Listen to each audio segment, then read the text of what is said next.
নাসরুদ্দিন পাটোয়ারি কি মির্জা ফখরুলের জুতা টানার যোগ্যতা রাখে, বলছেন রাশেদ খান।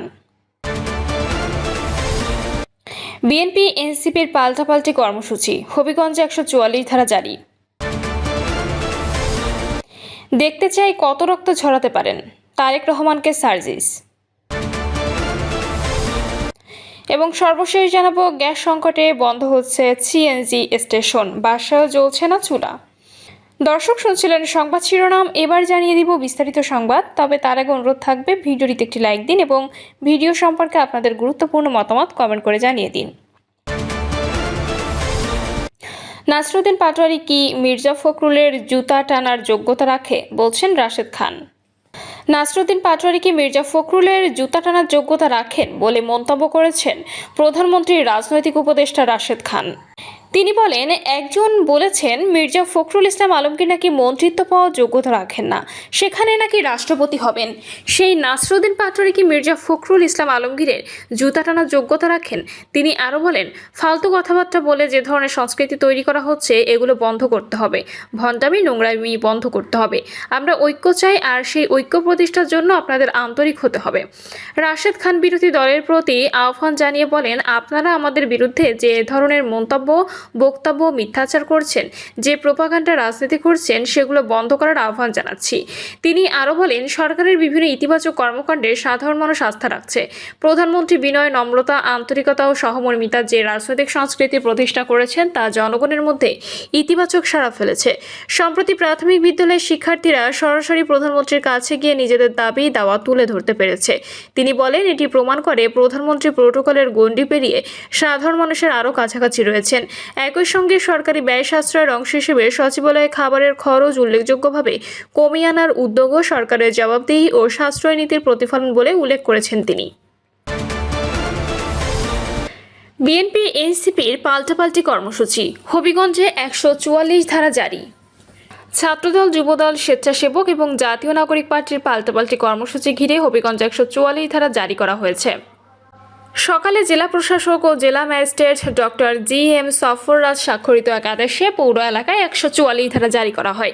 বিষয়টি নিশ্চিত করে অতিরিক্ত জেলা প্রশাসক মোহাম্মদ মইনুল হক বলেন, দুপক্ষের পাল্টাপাল্টি কর্মসূচিকে ঘিরে বুধবার সকালে জেলা প্রশাসক ও জেলা ম্যাজিস্ট্রেট এই আদেশ জারি করেন।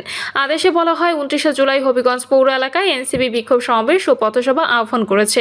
অন্যদিকে হবিগঞ্জ সদর উপজেলা, হবিগঞ্জ পৌর বিএনপি এবং জেলা ছাত্রদল একই সময়ে একই স্থানে পাল্টা প্রতিবাদ সমাবেশ অবস্থান কর্মসূচি ঘোষণা করেছে। সমাবেশ দূরিতে উভয় দলের বিপুল সংখ্যক নেতাকর্মীর সমাগম ঘটার সম্ভাবনা রয়েছে। এসব কর্মসূচিকে কেন্দ্র করে উভয় পক্ষের মধ্যে উত্তেজনা বিরাজমান রয়েছে। যে কোনো সময় সংঘর্ষ, জানমালের ক্ষতি, জনশান্তি বিনষ্ট ও আইন শৃঙ্খলা পরিস্থিতির অবনতি ঘটতে পারে।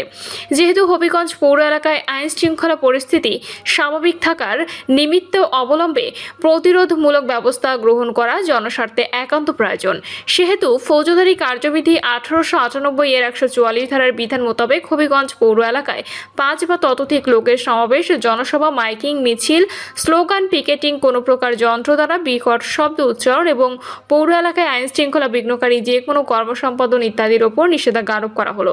এ আদেশ অবিলম্বে কার্যকর হবে। পরবর্তী আদেশ না দেওয়া পর্যন্ত এ আদেশ বলবৎ থাকবে। দেখতে চাই কত রক্ত ঝরাতে পারেন, তারেক রহমানকে সার্জিস।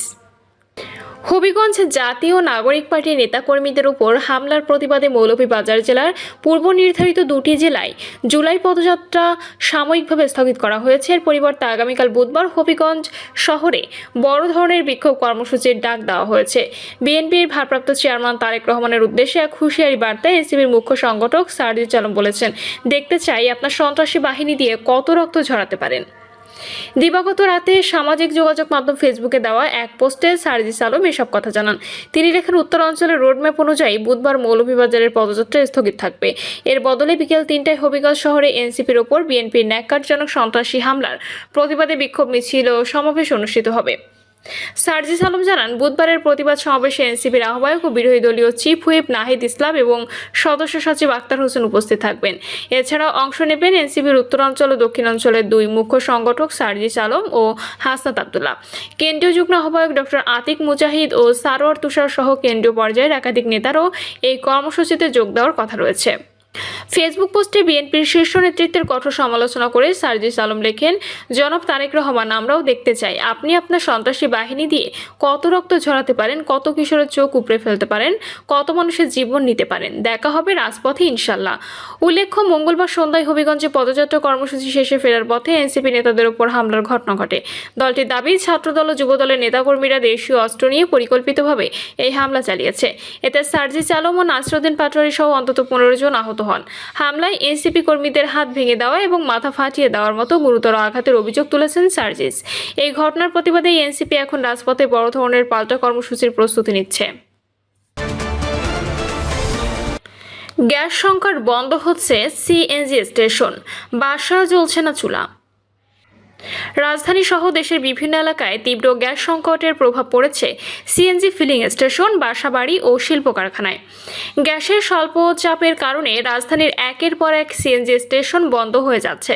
একই সঙ্গে বাসাবাড়িতে দিনের পর একটি সময় গ্যাস না থাকায় রান্নাসহ নিত্য প্রয়োজনীয় কাজে ভোগান্তিতে পড়ছেন নগরবাসী। রাজধানীর বিভিন্ন সিএনজি স্টেশন ঘুরে দেখা যায়, গ্যাসের চাপ না থাকায় অনেক স্টেশন কার্যক্রম বন্ধ রেখেছে। কোথাও সীমিত পরিসরে সরবরাহ চালু থাকলেও দীর্ঘ লাইনে ঘন্টার পর ঘন্টা অপেক্ষা করতে হচ্ছে চালকদের। গ্যাস সংকটে বিপাকে পড়েছেন সিএনজি চালিত অটোরিকশা, ট্যাক্সি, ক্যাব ও ব্যক্তিগত গাড়ি চালকরা। দীর্ঘ সময় অপেক্ষার পরও অনেকেই গ্যাস পাচ্ছেন না। এতে তাদের দৈনন্দিন আয় কমে গেছে বলে জানিয়েছেন সংশ্লিষ্টরা।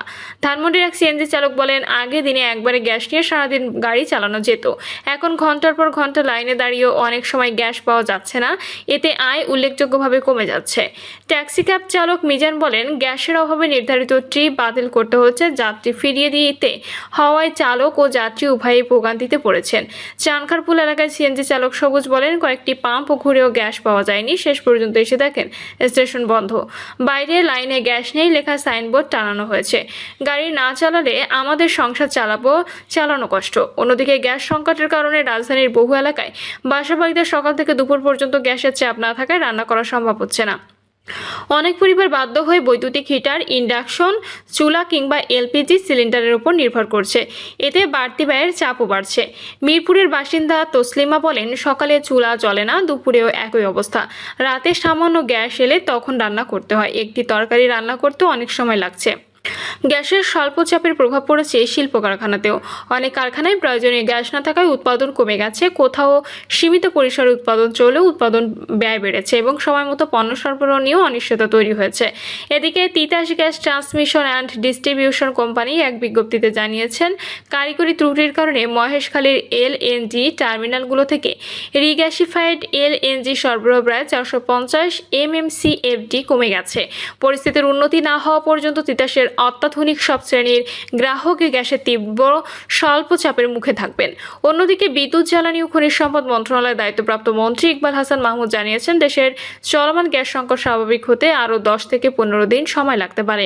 সোমবার রাজধানীর একটি হোটেলে institute of piece and security studies আয়োজিত এক গোল টেবিল বৈঠকে তিনি বলেন, একটি ভাসমান এলএনজি টার্মিনালে অগ্নিকাণ্ডের কারণে এলএনজি খালাস ব্যাহত হচ্ছে, ফলে দেশের গ্যাস সরবরাহ বড় ধরনের বিঘ্ন সৃষ্টি হয়েছে।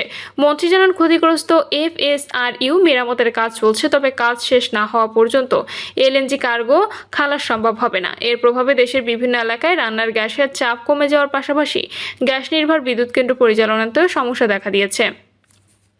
প্রিয় দর্শক, এই ছিল এখনকার সর্বশেষ সংবাদ।